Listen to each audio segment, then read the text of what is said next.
Good morning all of you. I am Archana Tiwari. I am your Hindi teacher. बेटा अभी तक जो मैंने आपको लेसन 6 तक पढ़ाया था, है ना, अब उसी में कंटिन्यू लेसन 7 पार्ट 7 गुरु की परीक्षा, हिंदी फुलवारी के जो बुक है उसी से ले रही हूँ। पार्ट 7 गुरु की परीक्षा। बेटा इसमें जो गुरु हैं वो डॉक्टर राजेंद्र प्रसाद हैं, है ना, जो वो गुरु हैं। जैसे मैं आपकी टीचर हूँ ना, आपकी मैडम हूँ, है ना, वैसे ही ये उन बच्चों के टीचर थे, ठीक है, अध्यापक थे। कौन? डॉक्टर राजेंद्र प्रसाद, ठीक है। बेटा ये कौन है? अपने भारत के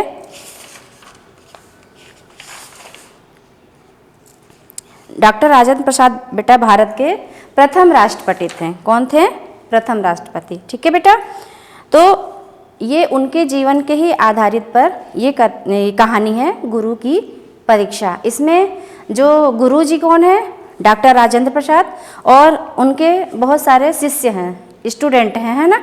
उसमें एक जो नया बच्चा आ जाता है वो गुरु को मतलब अपने टीचर को बहुत तंग करता है ना, और उनकी ही वो परीक्षा लेता है। वो जो नया बच्चा रहता है, शैतान था, वो अपने जो उनके टीचर थे उनका वो इस लेसन में परीक्षा लेता है। फिर उस परीक्षा से उसको क्या सबक मिलता है यही मैं आपको इस चैप्टर में पढ़ाने वाली हूँ, ठीक है बेटा। तो अभी आप पढ़ेंगे पार्ट 7 गुरु की परीक्षा। पार्ट 7 बेटा गुरु की परीक्षा, ठीक है। घटना उन दिनों की है जब भारत पर अंग्रेजों का राज्य था। जगह जगह पर अंग्रेजी स्कूल खुले हुए थे। यहाँ देशभक्ति की शिक्षा नहीं दी जा सकती थी। बेटा ये बहुत ही पुरानी बात है, उस समय की, जब अपने देश पे अंग्रेजों का राज्य था, है ना, तो वहाँ पे अंग्रेजी स्कूलें चलती थीं। लेकिन जो ये डॉक्टर राजेंद्र प्रसाद थे ये क्या करते थे? ये हिंदी में ही शिक्षा देते थे, है ना, लेकिन उस स्कूल में अंग्रेजी के सिवा हिंदी प्रयोग नहीं करने देते थे, है ना। तो वहाँ पे हिंदी की कोई भी शिक्षा नहीं मिलती थी। लेकिन फिर भी ये बाद में कभी कभी बच्चों को कुछ कुछ समझाते रहते थे। कुछ लोगों ने राष्ट्रीय शिक्षण संस्थाएं खोली थीं। यहाँ छात्रों को देशभक्ति की शिक्षा दी जाती थी। डॉक्टर राजेंद्र प्रसाद द्वारा खोली गई एक संस्था सदाकत आश्रम में छात्रों को देसी शिक्षा दी जाती थी। यहाँ छात्रों को अच्छा कार्य करने के लिए प्रेरित किया जाता था। बेटा जो वो डॉक्टर राजेंद्र प्रसाद जी थे उन्होंने अपनी अलग से एक संस्था खोली थी। इंग्लिश स्कूल तो चलती थी लेकिन उन्होंने अलग से अपनी संस्था खोली थी। उस संस्था का नाम उन्होंने क्या लिखा था? सदाकत आश्रम, ठीक है। एक दिन डॉक्टर राजेंद्र प्रसाद अपनी कक्षा में छात्रों को बता रहे थे, जो व्यक्ति मेहनत करता है उसका कमाई में पहला अधिकार होना चाहिए। पेड़ लगाने वाले को अपनी पसंद के अनुसार फल चुनकर खाने का पहला अधिकार है। जो व्यक्ति ऐसा करता है तथा मेहनत करने वाले व्यक्ति को उसका अधिकार नहीं देता वह ढोंगी और अन्यायी होता है, ठीक है। ये जो डॉक्टर राजेंद्र प्रसाद थे वो कक्षा में बच्चों को बता रहे थे कि जो व्यक्ति मेहनत करता है ना, जो इंसान मेहनत करता है उसकी कमाई पर उसका पहला अधिकार होता है, ठीक है। जैसे पेड़ लगाते हैं ना, पेड़ लगाने वाले को अपनी पसंद के अनुसार फल चुनकर खाने का हक रहता है। जो मेहनत करता है ना, किसान लोग होते हैं, बहुत लोग मतलब फल फूल की खेती करते हैं, है ना, सब्जियों की करते हैं, तो खुद तो खाते ही हैं अच्छे अच्छे फल और दूसरों को भी खिलाते हैं, है ना, तो वो उनके मेहनत का फल रहता है। सदाकत आश्रम में एक बालक नया ही आया था। जो उनका आश्रम था सदाकत, है ना, उसमें एक बच्चा नया आया था। वह भी वहाँ उस कक्षा में था। उसे राजेंद्र बाबू की यह बात केवल दिखावे की लगी। राजेंद्र बाबू की बातों से वह सहमत नहीं हो पा रहा था, है ना, इसलिए उसने मन ही मन निर्णय किया कि वह डॉक्टर राजेंद्र प्रसाद की परीक्षा लेकर यह देखेगा कि क्या वे सचमुच वैसा ही करते हैं जैसा कहते हैं। उसने अपने मन ही मन बात किसी को भी नहीं बताई, ठीक है। जो इनकी जो आश्रम था उनका, जो उन्होंने स्कूल डाल रखा था, है ना, छोटा सा आश्रम, सदाकत आश्रम, उसमें बहुत सारे बच्चे तो थे ही, लेकिन क्या हुआ कि कुछ दिन के बाद उसमें एक नया बच्चा आया, है ना।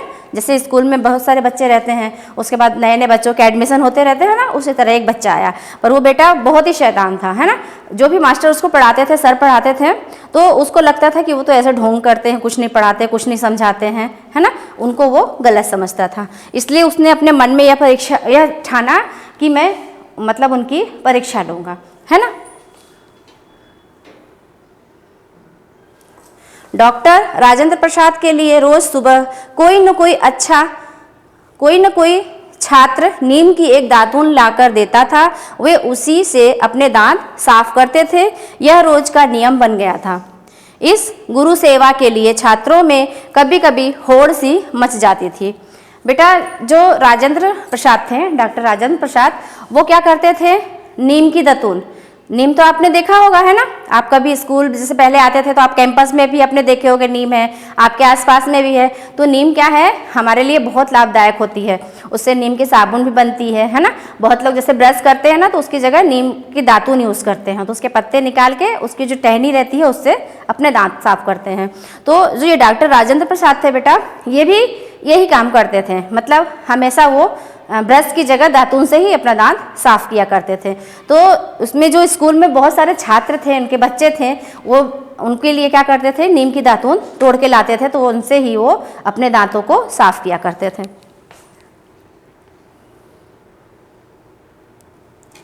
और ऐसे ही उसमें क्या था कि बच्चों को ये लगता था आज मैं दूंगा सर को, आज मैं दूंगा। कभी वो ले आता था दातून, तो कभी दूसरा बच्चा लाता था। उनको भी बहुत अच्छा लगता था कि चलो बच्चे इतना उत्साहित तो होते हैं, वो हमारे लिए कुछ कुछ चीज़ें लेके आते हैं, मेहनत करते हैं, है ना, और अपने सर की बात मानते हैं। ठीक है। इस घटना के अगले दिन उस छात्र ने 2 दातून तैयार किए। किसने, वो जो नया बच्चा था उसने क्या किया कि ये सब देखा उसने कि भाई ये बच्चा वो बच्चा रोज रोज दातून ले जाते हैं सर के लिए, तो सर बहुत खुश होते हैं, उनकी तारीफ करते हैं, है ना। तो उसने क्या सोचा कि मैं भी सर के लिए दातून ले जाऊंगा। तो उसने क्या किया, 2 तरह की दातून बनाई। कितनी तरह की, 2 तरह की। 2 तरह की दातून तैयार किया। उनमें एक साफ सुथरी थी और दूसरी टेढ़ी मेढ़ी थी। जो उसने 2 दातून लिया था बेटा, उसमें एक तो टेढ़ी मेढ़ी थी, है ना, और एक मतलब साफ सुथरी थी। जो टेढ़ी मेढ़ी थी वो गंदी थी थोड़ी, और जो साफ सुथरी थी वो तो सीधी सी अच्छी सी साफ सुथरी थी। दातून को लेकर वह छात्र अन्य सभी छात्रों से पहले डॉक्टर राजेंद्र प्रसाद के पास पहुंचा। उसने दोनों दातून उनके सामने रख दिया, है ना। किसने, उस बच्चे ने। डॉक्टर राजेंद्र प्रसाद ने टेढ़ी मेढ़ी दातून उठाकर कहा, मेरे लिए यह ठीक है, दूसरा दातून तुम ले लो। तो उसने बच्चे ने क्या सोचा कि मैं सर के लिए, अपने अध्यापक के लिए, शिक्षक के लिए ये दातून ले जा रहा हूँ। तो जो मतलब अच्छी एक दातून थी और एक कैसी थी, टेढ़ी मेढ़ी थी। तो जो डॉक्टर राजेंद्र प्रसाद थे वो क्या किए, जो टेढ़ी मेढ़ी दातून थी उन्होंने वही दातून लिया, है ना।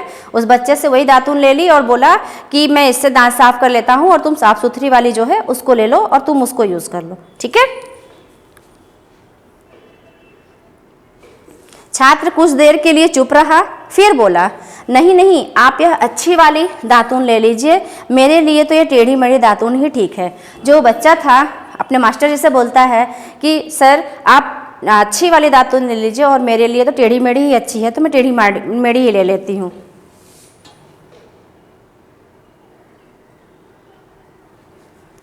डॉक्टर राजेंद्र प्रसाद नहीं माने, बोले, मेहनत तुमने की है इसलिए साफ सुथरे और अच्छे दातून पर तुम्हारा अधिकार है, मेरा नहीं। उन्होंने बोला कि बेटा मेहनत से तुमने पेड़ से तोड़ के लाए हो, है ना, तो जो साफ सुथरी है वो उस पर आपका ही हक है, और जो ये गंदी और टेढ़ी मेढ़ी है वो मैं ले लेता हूँ। उस छात्र ने अच्छी दातून डॉक्टर राजेंद्र प्रसाद को देने के लिए भरसक कोशिश की, परंतु वे नहीं माने। इस पर वह छात्र फपक कर रो पड़ा और डॉक्टर राजेंद्र प्रसाद के पैरों में गिर गया। वह कह रहा था, मुझे क्षमा कर दीजिए गुरुदेव, मुझसे बहुत बड़ी भूल हो गई है। जो देवता समान आप जैसे गुरु की परीक्षा ले बैठा। जो वो छात्र था उनका, तो उसको ये सब बात समझ में आ गया, तो वो क्या करने लगा, अपने जो उनके मास्टर साहब थे राजेंद्र प्रसाद उनके सामने खड़ा हो गया और खूब ज़ोर ज़ोर से फक फक के रोने लगा, है ना। उसको बहुत शर्म आई अपनी, मतलब जो उन्होंने अपने मास्टर के साथ किया था, तो वो उनके पैर पे गिर गया, उनसे माफ़ी मांगने लगा कि मास्टर साहब आप मुझे माफ़ कर दीजिए, मैंने गलत मेरे मन में मतलब बातें आ गई और मैंने आपकी परीक्षा लेना चाहिए, इसके लिए आप मुझे माफ़ कर दीजिए। वो खूब रोने लगा। फिर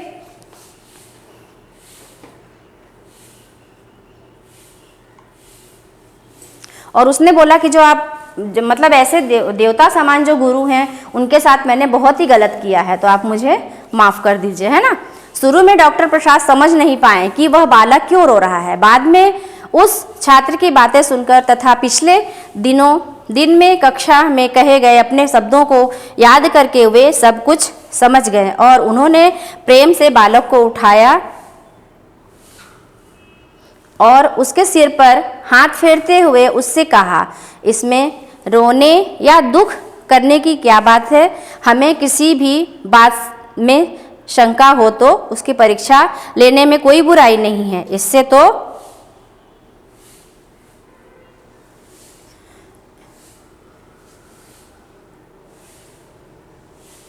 लेने में कोई बुराई नहीं है, इससे तो हमारे विचार और अधिक दृढ़ बनते हैं।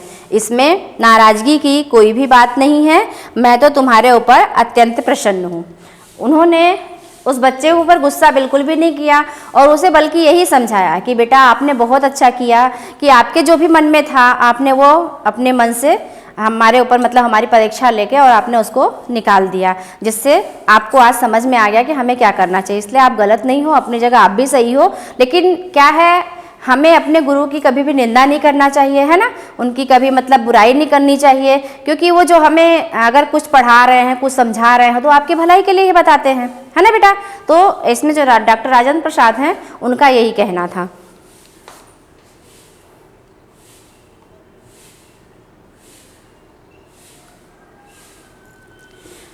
इसमें बेटा जो व्यक्ति मेहनत करता है उसका कमाई में पहला अधिकार होता है, ऐसा किसने बोला था? डॉक्टर राजेंद्र प्रसाद जी, ठीक है ना बेटा। तो इसलिए हमें हमेशा मेहनत से काम करना चाहिए और किसी की भी बुराई नहीं करना चाहिए। हमें जो भी हमारे मास्टर साहब समझाते हैं, पढ़ाते हैं, उसे पढ़ना चाहिए बेटा। इसी पाठ के आधार पे आपके शब्दार्थ हैं कुछ, जैसे अंग्रेज, है ना। अंग्रेज क्या है, इसका अर्थ बेटा इंग्लैंड देश के लोग, है ना, जो विदेशी रहते हैं उन्हें अंग्रेज बोलते हैं। राज मतलब शासन, ठीक है। राष्ट्रीय मतलब अपने देश का या देशी। शिक्षा का मतलब क्या होता है बेटा? ज्ञान या सीख, ठीक है। प्रेरित का मतलब उत्साहित, ओके। कार्य का मतलब है काम। अधिकार, हक। छात्र का मतलब होता है विद्यार्थी। निर्णय मीन्स फैसला, ठीक है। और दिखावे मतलब क्या होता है? झूठी बनावट या कुछ भी इस टाइप से। नेक्स्ट बेटा आपका है बहुविकल्पी क्वेश्चन, ठीक है। बहुविकल्पी प्रश्न है, जैसे सही विकल्प के सामने सही का चिन्ह लगाइए, ठीक है। पहला है बेटा, डॉक्टर राजेंद्र प्रसाद की शिक्षा संस्था का क्या नाम था? अभी आपको लेसन में पढ़ाया था ना मैंने, तो इसमें दिया है सदाकत आश्रम, सहोदर आश्रम, सनातन आश्रम या शिक्षण आश्रम। तो आप किस पे टिक करेंगे बेटा? सदाकत आश्रम पे। किस पे करेंगे? सदाकत आश्रम, ठीक है। सेकंड है बेटा, नया लड़का राजेंद्र बाबू के पास अपने दातून लेकर गया था। 1, 3, 2, 5। जो नया लड़का था कितने दातून लेके गया था उनके पास में? 2। कितने ले गया था? 2। एक टेढ़ी मेढ़ी और एक साफ सुथरी। तो आप किस पे टिक करेंगे? 2, ठीक है।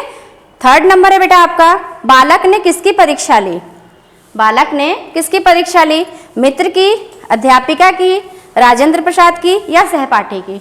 तो बालक ने किसकी परीक्षा ली थी? अपने गुरु की ही ली थी ना, डॉक्टर राजेंद्र प्रसाद की। तो आप किस पर टिक करेंगे? डॉक्टर राजेंद्र प्रसाद पे, ओके। इसी में बेटा है आपका रिक्त स्थानों की पूर्ति कीजिए, है ना। तो इसमें कुछ ऑप्शन दिए हैं, अधिकार, छात्र, देशभक्ति, दातून। तो इसमें से आपको चुन के इसमें जो खाली स्थान है उसमें फिल करना है और सेंटेंस कंप्लीट करना है। जैसे दिया है, अंग्रेजी स्कूल में की शिक्षा नहीं दी जाती थी। अंग्रेजी स्कूल में किसकी शिक्षा नहीं दी जाती थी? देशभक्ति की। तो ये देशभक्ति आप यहाँ लिखेंगे तो कंप्लीट हो जाएगा। अंग्रेजी स्कूलों में देशभक्ति की शिक्षा नहीं दी जाती थी। ठीक है, सेकंड नंबर है बेटा, डॉक्टर राजेंद्र प्रसाद से रोजाना दांत किससे साफ करते थे? डॉक्टर राजेंद्र प्रसाद रोजाना किससे दांत साफ करते थे? दातून से। तो यहाँ पे आप लिखेंगे डॉक्टर राजेंद्र प्रसाद दातून से रोजाना दांत साफ करते थे। ठीक है, थर्ड नंबर है बेटा, डॉक्टर राजेंद्र प्रसाद को रोज सुबह दातून लाकर देते थे। डॉक्टर राजेंद्र प्रसाद जो थे उनको रोज सुबह दातून कौन ला के देता था? उनके स्कूल के जो छात्र थे वही ला के देते थे, है ना। तो ये छात्र इधर लिखा हुआ तो आप इसमें फिल करेंगे, डॉक्टर राजेंद्र प्रसाद को छात्र रोज सुबह दातून लाकर देते थे। ठीक है, फोर्थ नंबर है, जो व्यक्ति मेहनत करता है उसका कमाई पर पहला होना चाहिए। जो व्यक्ति मेहनत करता है उसका कमाई पर क्या होना चाहिए? पहला अधिकार। ठीक है, तो जो व्यक्ति मेहनत करता है उसका कमाई पर पहला अधिकार होना चाहिए। ठीक है बेटा, नेक्स्ट आपका है प्रश्न उत्तर। ठीक है, निम्न प्रश्नों के उत्तर दीजिए। बेटा ये आपको बुक में भी कंप्लीट करना है और आपको जो मैं अभी पीडीएफ बना के दे रही हूँ वो आपको नोटबुक में भी लिखना है। ठीक है ना। अंग्रेजी स्कूलों में कैसी शिक्षा नहीं दी जा सकती थी? अंग्रेजी स्कूलों में कैसी शिक्षा नहीं दी जा सकती थी? देशभक्ति की। किसकी शिक्षा नहीं दी जा सकती थी? देशभक्ति की। नए लड़के ने राजेंद्र बाबू की परीक्षा लेने के लिए क्या किया? नए लड़के ने, इसमें अभी पढ़ाया था ना, तो उसने क्या किया था कि 2 दातून लिया था, है ना। तो नए लड़के ने 2 दातून तैयार की, एक साफ सुथरी और एक टेढ़ी मेढ़ी, जो कि अपने गुरु को दे करके उनकी परीक्षा लेना चाहता था। नेक्स्ट बेटा है, नया लड़का किसकी परीक्षा लेना चाहता था? अपने गुरु की, डॉक्टर राजेंद्र प्रसाद की। किसकी? अपनी गुरु की। ठीक है, नेक्स्ट क्वेश्चन बेटा, राजेंद्र प्रसाद किससे दांत साफ करते थे? राजेंद्र प्रसाद किससे दांत साफ करते थे? आपको मालूम है ना, दातून से। किससे करते थे? दातून, नीम की दातून से। इसमें बेटा विलोम शब्द दिया हुआ है, निम्न शब्दों के विलोम शब्द लिखिए। जैसे देसी, विदेशी, नया, पुराना, गुरु, शिष्य, झूठ, सच, अच्छा, बुरा, देवता, राक्षस या दानव। ठीक है, छात्र का, शिक्षक, ज्ञानी, अज्ञानी। ठीक है, नेक्स्ट बेटा पर्यायवाची है। निम्नलिखित शब्दों के पर्यायवाची शब्द लिखो, है ना। मैंने इसमें 2-2 दे रखे हैं आपको, है ना। आप 1 भी लिख सकते हैं, 2 भी लिख सकते हैं। ठीक है, जैसे दिया है अंग्रेज। अंग्रेज अभी आपको बताया ना, जो विदेशी थे इंग्लैंड वाले, उनको अंग्रेज बोलते हैं। तो अंग्रेज का क्या हो जाएगा? फिरंगी, गोरा। ठीक है बेटा। भूल, दोष, कसूर। धरती, धरती का क्या हो जाएगा? भूमि, जमीन। शिक्षक, शिक्षक का क्या हो जाएगा? आचार्य और गुरु। ठीक है। बालक, बालक का क्या हो जाएगा? शिशु, लड़का। देवता का सूर, देव। विद्यार्थी का शिष्य, चेला। ठीक है बेटा। तो जो मैंने अभी आपको पार्ट 7 पढ़ाया है ना, तो आप एक घर पर आपके पास बुक होगी फुलवारी, उसको रीड करिएगा। जितना भी आपको पढ़ाते हैं उसको आप डेली 1-1 पेज रीडिंग करिएगा। ठीक है, और अपनी मात्राएं जो हैं उनको भी करिएगा। और जो मैंने आपको अभी पीडीएफ में लिखने के लिए दिया है, आप अपने नोटबुक में लिखिएगा अच्छी राइटिंग में, और अच्छे से पढ़ाई करिएगा। और अभी तो आपके एग्ज़ाम भी हैं, चल रहे हैं, तो आप पेपर भी अच्छे से दीजिएगा। ठीक है, और अच्छे नंबरों से पास हो जाइएगा। और घर पे स्वस्थ रहिए और खुश रहिए। थैंक यू बेटा।